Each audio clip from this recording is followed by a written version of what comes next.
Yesterday I sort of got into one of them moods where I was thinking about I was thinking about the past, and one thing that really sprung to my brain was sort of how I'm sort of missing the presence of certain people in my life, and how sometimes I wish I could have another conversation with them. You could say it like that. One of them would be my granddad that I lost 3 years ago, and a lot of the time I just think like, what if we had another conversation now, with me being older, with him being wiser? Where would I be that isn't in this nice woods that I found today? When we're younger, sometimes there's conversations and words that we don't truly understand. Conversations with our family, they were just words at the time, but now, looking back, they hold so much more weight in our lives. Time changes what a conversation means. The same words that we get told at 10, 15, 22, like I am now, they feel different. But maybe looking back to the past time, we should have paid more attention. We come to realise that some of the best advice came when we were too young to appreciate it. And they obviously say, like, build for the future. If you're good at something when you're younger, stick with it, because you'll make something of your life more than if you don't have a hobby. And we don't appreciate these little things. We want to do so many different things, and really, when we are good with one, we should just stick with it. Like I said though, there's conversations that I wish I could have again. This could be with people no longer around. You could say it like my granddad, for example. I would love to talk to him again. Maybe uh, an old relationship, and you look back and you go, what could have changed now that I'm older? How would I have dealt with it differently? We wish we could sit down with them again. Now that we're more mature, older, more intellectual, and we understand the whole concept of these conversations more, and we would appreciate it more. We also have to think, though, what would these conversations be like? And would we get the answers we want? Because ultimately, sometimes these conversations haven't happened for a reason. Sometimes they're out of our hands, sometimes they're for good reason. We have to think, would we learn something? And if we approach the conversation with how we would be now, of course we would. We would think about it so much more differently, deeper, and maybe come up with a solution rather than an excuse as maybe we did before. And in terms of sometimes when you're looking for these conversations, you're looking for more advice to sort of shape your life better. And we've got to ask ourselves, would we be blessed with the advice that could have shaped us differently? Would they give us what we need? And sometimes they would, sometimes they won't. On the other side of this, though, we have to approach it from the angle of grief. We've all felt the pain of losing somebody, and we realise that there were things we never got to say.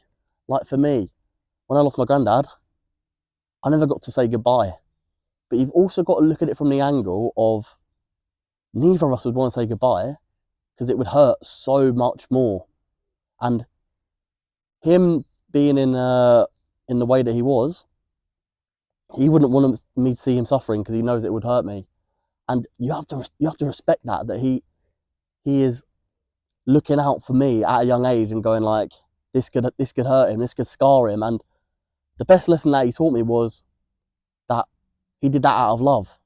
And you always look back on it and you go, I didn't get to say goodbye, but that was literally the best way that we could have gone our separate ways.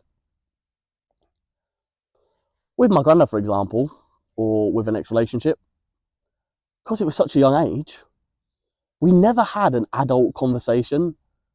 I was 15, I was 17. You'd never have that conversation that you would want as an adult. You would never approach it the same because you're just immature.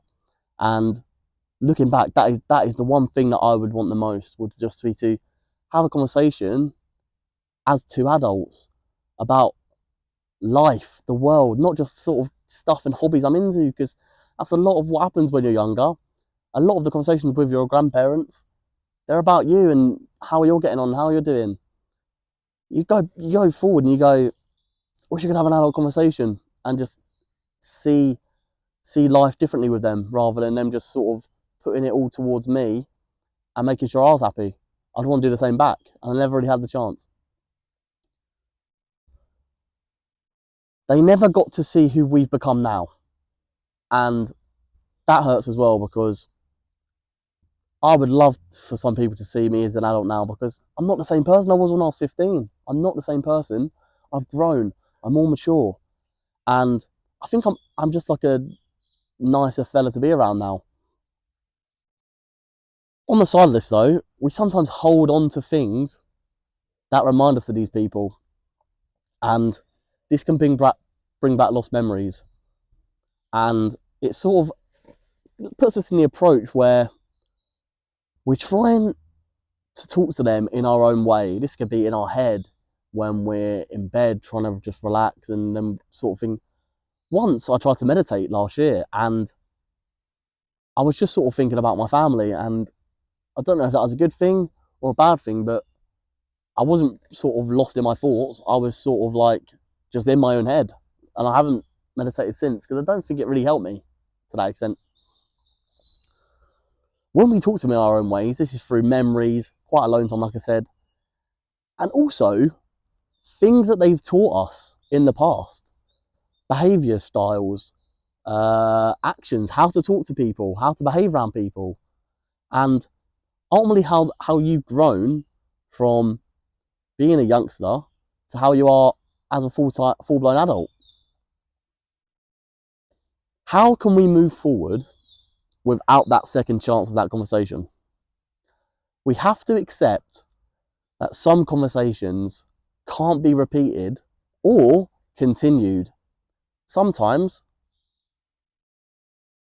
the best conversation is the one that was had once, and you can have it in your head going, that was class, that was brilliant, and it's a memory, and it doesn't have to keep getting brought up again, because then it will lose its sort of factor that made it so great.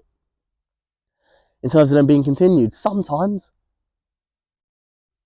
the spark runs out, and you just sort of have to get on with your life, and it's a shame sometimes, but that's just what happens.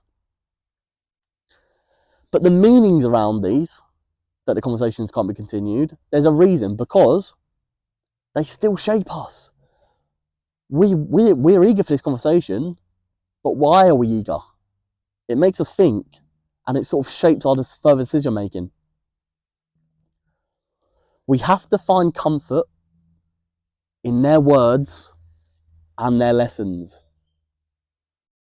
Ultimately, they've taught us something that we've carried with our lives the whole time, and sometimes we forget they told us it. But because it's just sort of ingrained in us now, we just keep moving forward. We know what's right and wrong. We know what to do.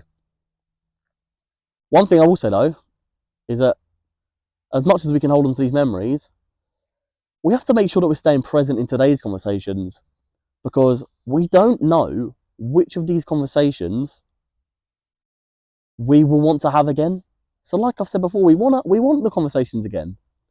But if we keep thinking about that and we're not present in today's conversations, who's to tell us that the conversations that we're going to be having tomorrow with our mates at the pub or with our family tonight over dinner, which ones are we going to want again?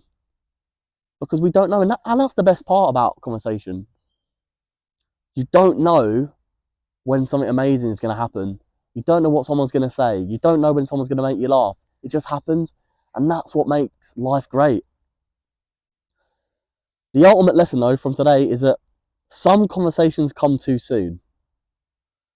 So, like I say, an old partner, you think you're ready, and you're not. And you think you're having all these deep conversations, but you're 16, 17, 18 years old, and you go, it could be so different now that I'm older. Some conversations come too late. The ones that are in our head, the ones that we wish we could have, the ones that we never got to say. But the conversations that mattered, The ones in the past that mattered, they stay with us the whole time. They never leave us because they've taught us something along our journey.